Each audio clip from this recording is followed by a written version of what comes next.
So, hello to all my student friends here, and I have a very special guest again for you. This time, it's somebody who's a creator and a user of research and, follower of research, someone who's very passionate about her work. And she's Smita Bhosale, who's the head of research for Marico Industries, which is one of the leading India-based FMCG companies. She handles the market research, which is now called, of course, consumer insights. And as we learned about that in a previous conversation with you. So she heads the insights department for Marico internationally. They have a good presence in the region, in the South Asian and Middle East region. And so she's leading the research and the insights department in all these places. So she's a great user of research and she's a great doer of research. So let's talk to Smita Bhosale today. She's got an illustrious career. She's spent a lot of years with Hindustan Unilever, heading the market research there as well. And she's basically a BSc Statistics plus an MBA in Mumbai. And overall, she's got 30 years of work experience. 10 years of that experience has been with agencies and advertising side of things, where she was doing advertising-based research and consumer research. But now she's on the FMCG side. So over to you, Smita. Our students are absolutely anxious to speak, to listen to you today. My first question is, you have spent your entire career in the field of consumer insights and market research. So what was it that attracted you to research and why? And what is market research all about, from an MBA student's point of view?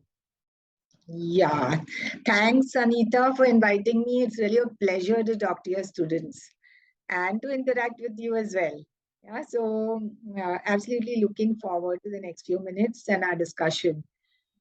So, yeah, what attracted to me to research? It's a good question, but I think when I look back to the days that, put myself into the shoes of your students, at that time, I looked at I had a BSc in stats, and I did love stats. So I loved the subject, and I felt that, stats, I also liked math when I was in school. But later on, I felt math gets too abstract. Stats has it's a very practical, what the examples you're solving are all every day. They have a touch with people, with decisions, etc. So I was interested in that subject as well. And there were two avenues which I had looked at. One was perhaps, and this was even when I was doing my graduation, I thought maybe software. So that was another thing, because I'd done a course. So that was one alternative career.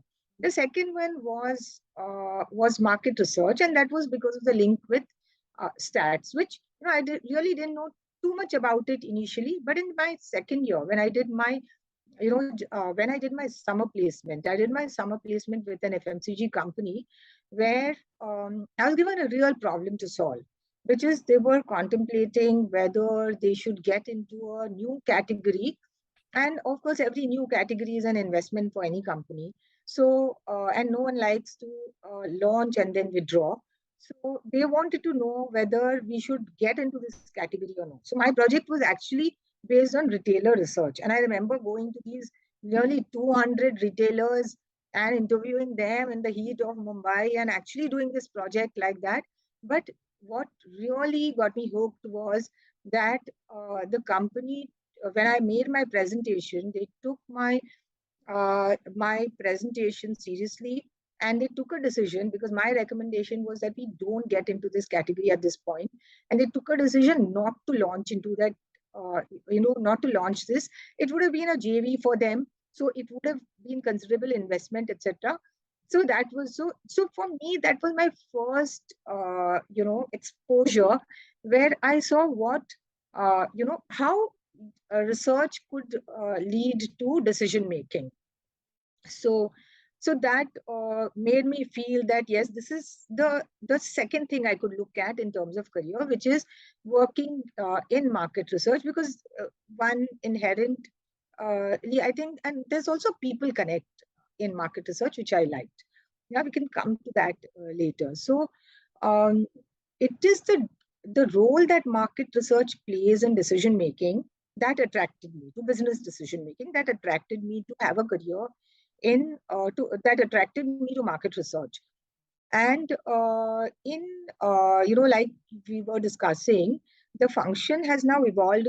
It's from being called market research, it's being called as an insights function. It's called consumer and market insights or consumer insights. Basically, you are not just doing a technical job of giving a report, but you're taking it on beyond that to saying, okay, now given this research or given previous researches or given what I've observed and so on, connecting the dots, I think this is what we need to do. So that's why, because insight plays such a big role, the function is now called the consumer insights function. Yeah. So So what kind of research gets done today? okay, so it's now it's a plethora of stuff that is done. So let's start with the basics. Like the first would be understanding market structure. So what is by market structure? I mean, typically when we say market, it is a category, and it's the size of the category. It's a volume of the category. It is understanding what pack sizes are sold, what is their proportion, uh, what are the large brands, what is their share. So that would be basically understanding the market structure of a category. It could be if it's a category that you're always present, that you're already present in, then you understand how the category is evolving. Who else? Are you winning share? Are you losing share, etc.? If it's a new category, then it's that you are contemplating going into, or you want to see, we need to grow as a company, we need to have an entry into new categories, then you would explore many new categories in this manner. So that's one part. Then it's also understanding the retail environment. It's understanding consumers, which of course becomes a big focus for the insights function anywhere. So you understand consumer lives, you understand how consumers are changing, you understand how their needs are changing in the context of a category. You understand what role does they expect the category to play in their lives, like what problems is the category solving. So all of this you need to understand. You understand consumer purchase baskets, what are they buying, which brand, what are the switches happening. You Another big part is tracking brand health. So you understand how's your brand being perceived, what does your brand stand for, how is that changing, what is the imagery of your competition. So that's another bit. So all of this is market and consumer understanding. Then as you are building, the other part is understand, and of course brand comes in there. So the brand health part, which I mentioned, you need to also understand your brand. So one, you understand the consumers and their needs, and you understand your brand, and then you try to build the fit, saying, what what can this brand get into, what more do we need to do. And then of course there is another big piece of work within consumer insights, which is called mix development and evaluation. What happens as part of this is, let's say I'm working on a new category or a new on a let's say a variant or a relaunch of a brand. So then right from doing research which helps me develop ideas, develop propositions, to test ideas, test propositions. They help, in the communication development process and evaluation of communication, especially television, now even digital, print, back testing. So all elements depends on the, how big is this particular, what is the size of price that you are expecting from this particular mix. So depending on that, you would test many of these parts. So each of these is rigorously tested, and yeah, and product, of course, that is another big piece which is tested. So any changes to the product, or even when we come up with new products, there's so many alternatives possible. Now, we try to then do research to understand, okay, what's optimal for the brand. Yeah, pricing research. So there's a lot which happens within. There is strategic studies, like, when you are already playing in a category, you would do a piece of work where you would do a large scale study, understand consumers segments, and also understand the size of segments, each of these, consumer segments, etc. And you would then understand the needs within, the problems within, and you would use this for the next 4 or 5 years. Whenever you are going to, you are thinking of a new launch, etc., you go back to this piece of work. That kind of work is called strategic. Yeah, so there is a lot of work which gets done within this field called MR. Wow, that's not that, lot of detail that you've gone into in answering, just simply understanding the kind of market research gets. So there's a lot of research behind everything, every marketing decision that gets taken. And that quality of that research is so important, that it gives the right input to the users so that they can make their market research, market decisions. Yeah. So, we always hear the students are also familiar with the concepts and fundas of research methodology. We always hear that there's something qualitative and quantitative, and, we all know the difference. But is there more demand for qualitative or more quantitative? What is your own propensity for doing quali versus quanti research? And we'd love to know more about how this is all used. Yeah, okay. That's really interesting, Aneeta, because when I started my career, like I just told you, it was basically I came with a very quantitative background, with stats, and even in when I was doing my MBA, I loved all the stats around, OR or wherever, there was so much of quantitative stuff, and I've always loved logic and quantitative, etc. So my exposure to qualitative research actually started when I started working within a market research agency, my first job. And then again, I was all agencies have these qualitative and quantitative. There are some agencies which are specializing in qualitative research. But I did get my first exposure, but I essentially remained a quantitative researcher. But it was when I moved over to the client side, and that's when I started doing both and started using both and started integrating both. So both have, you can't do without one or the other. Both have their very, very specialized roles to play, and I always use a combination of the two.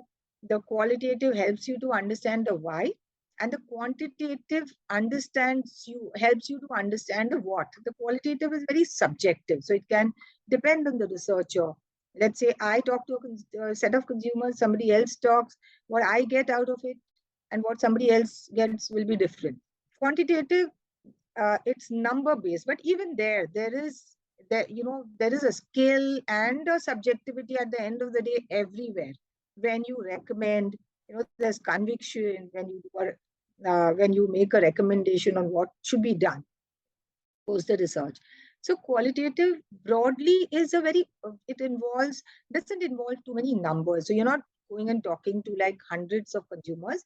You're talking to a few consumers, but you're going in depth. Yeah. And you have more of an open-ended discussion to understand the whys, and you understand the consumer holistically. And there are different kinds, of researches. Sometimes you could do a qualitative research to understand, whether this ad is going to work, or how consumers are interpreting it. Sometimes you would do it, maybe keep it more open-ended to understand consumer lives. So different researches depending on what problem are you trying to solve, or what insight are you trying to get.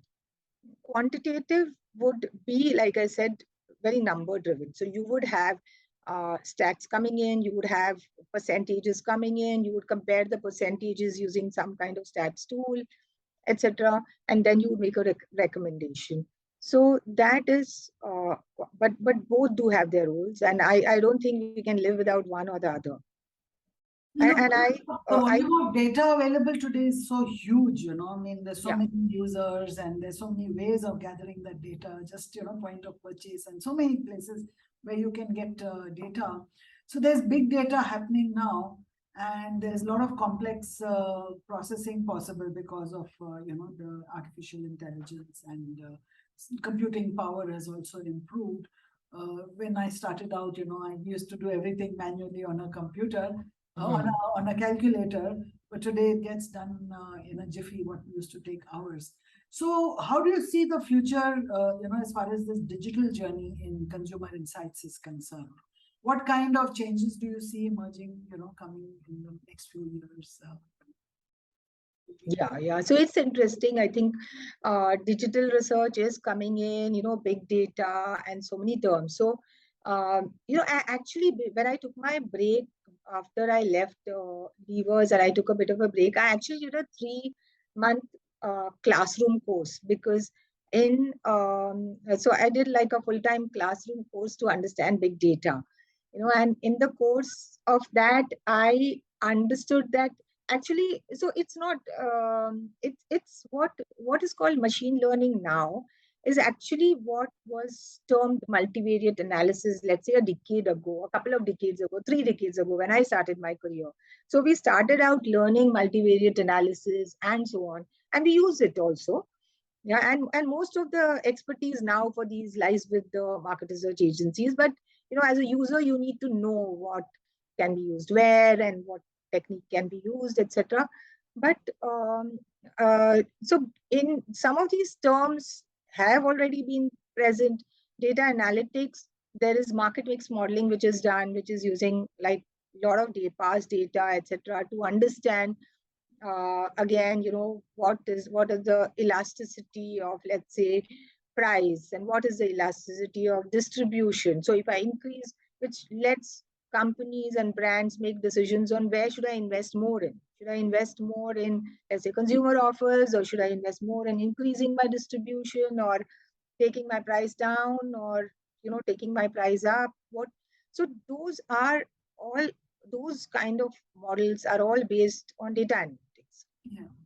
Big, but now the kind of data that you get, which is maybe some of the D2C brands which are directly going to consumers, will get data coming directly where you have individual consumer level data sitting with you, and which you can analyze. Then when I did my consulting with a couple of new age companies in between, just before I joined Marico, there was a lot of data like this available, and we could, so let's say I had a new concept to test.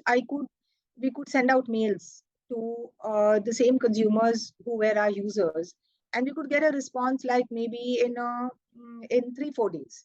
But then we also know that consumers will not, the response rate of some of these is quite low. It's so, you will need to send out huge number of such mails to get um, sizable numbers to take a decision. Um, so yeah, and also there we did go to consumers online, offline also, because so it's not that a company which is in digital doesn't use offline data or traditional data. Even that is used. And currently on, like, let's say for a company like when you talk about FMCG companies, all FMCG companies, the big data or digital researches or digital data analytics uh, comes on top of and is an additional thing that you get. Your traditional consumer insighting tools and techniques still continue to be used. I don't think those have reduced at all. Yeah? So what you get from the other source is more, it's an add-on. Yeah, so we do, for example, if I'm trying to understand what are the new things which are trending, I would get that from social research and trending and looking at what's happening on Instagram or what are people saying on Twitter. Brands also do a lot of this analysis to understand what consumers are talking about them. So sentiment analysis and so on. So all of that sits on top of, but traditional research continues. So traditional research continues, and all the big data and all the modern ways of doing things is added on top of that. Ads, right. That's great. That's wonderful. We are talking to young MBA students in the first year of MBA from Sahyadri College of Engineering and Management, and they are at that stage in their lives. They have to make up their decisions whether they're going to do marketing or finance and consulting or operations or research.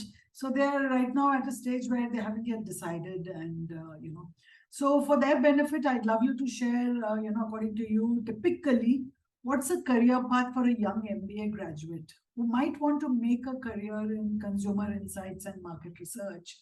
And when you go to recruit talent on campus, what kind of qualities and competencies would you look for? Okay, so the first thing I would like to say is that I've like made a career in this field, and I think what's kept me hooked here, into, is that I've never felt bored a single day, whether when I was at an agency or when on this side. I felt every day has been, where I have learned something. Yeah. Yeah, so your learning curve never stops because you get exposure to so much. You're part of so many decisions. So I think that is one reason why I would say that it's a very interesting career to have. You will never get bored. And yes, if you uh, in terms of career path, I would say that uh, it's a specialized function. So what a company would look for is expertise. So when you join a company, you're expected to become the expert. So most of the FMCG companies, where I don't know of any companies who would recruit directly from campus. So what would happen is most companies, so if you're looking at a client side role, that would come about 6-7 years after you work with agencies.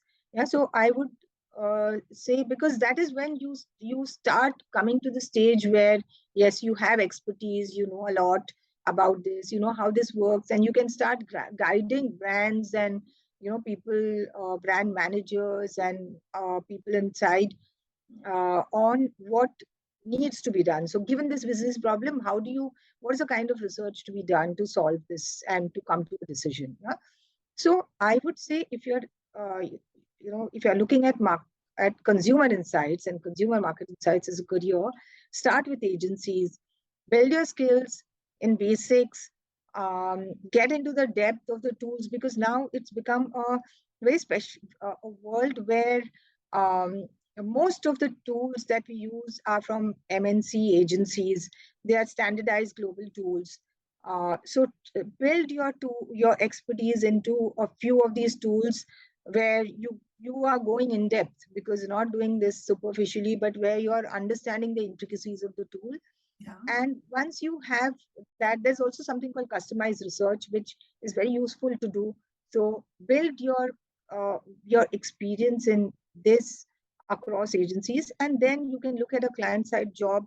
Or also a lot of Indian researchers are in demand in agencies, because I think you have the understanding of qualitative and quantitative is both quite good. So you can build a career for yourself in a regional role or in global roles in agencies. There are so many people who I know who've done that. Or you can move over to the client side after 6-7 years, and then continue on this side as expertise function within the company. Yeah, the what we would look for in people is, one, I would say, skills, and what I've talked about, expertise in 2-3 tools. But I would, when I do my interviews, more than that, I look for whether the person intrinsically is interested in consumers, and also I would look for the quant skills also, because that's important. We deal with so much of quantitative data, even if you're doing qualitative, that becomes a necessary requirement. So I would look for someone who is good and skilled at quantitative logic as well. And then in terms of competencies, I would look at someone who gets into the depth and is not superficial, someone who will develop a point of view and talk about it, and and so someone who doesn't hesitate to give a contrapoint when that needs to be done. Yeah, because otherwise it's very easy. You do research and you say everything is good and let's move on. Yeah, but at times you got to say that, okay, this is not working. We've done this. So I would look for someone who'd be able to do that, who's got the passion for consumer insights, who will stay with the function also. Yeah. So, yeah. So conviction, confidence, that's what I would look for. Wonderful. Conviction, confidence, numeracy, ability to hold your own opinion in the face of whatever data you encounter, And ability to stay in touch with the tools and go in depth. So many competencies. yeah, and very important also is an eye for detail, because we deal with masses of numbers. So you've got to be you've got to always ensure that you're double checking. You also look at a number and you know that, okay, this may not be right. And so that again, so perseverance and eye for detail also. So for my MBA students, this is a very good insight, particularly the last question about careers, because that's what, is very, very important for them at this juncture in their life. So on behalf of the Sahyadri Institute of Management, the director, the dean, and there are other professors who have also taught the subject before, and of course the students, I'd like to say a very, very warm thank you to Smita Bhosale, Head of Market Research at Marico Industries. And we are very honored to have you here, and very honored that students have access to your very inspiring inputs, because careers in market research and consumer insights can be extremely fulfilling and can be extremely satisfying, and not a day of boredom, as you said. So thank you very much, Smita. Thanks, Aneeta. All the best to your students and to you. Thank you. Thank you so much.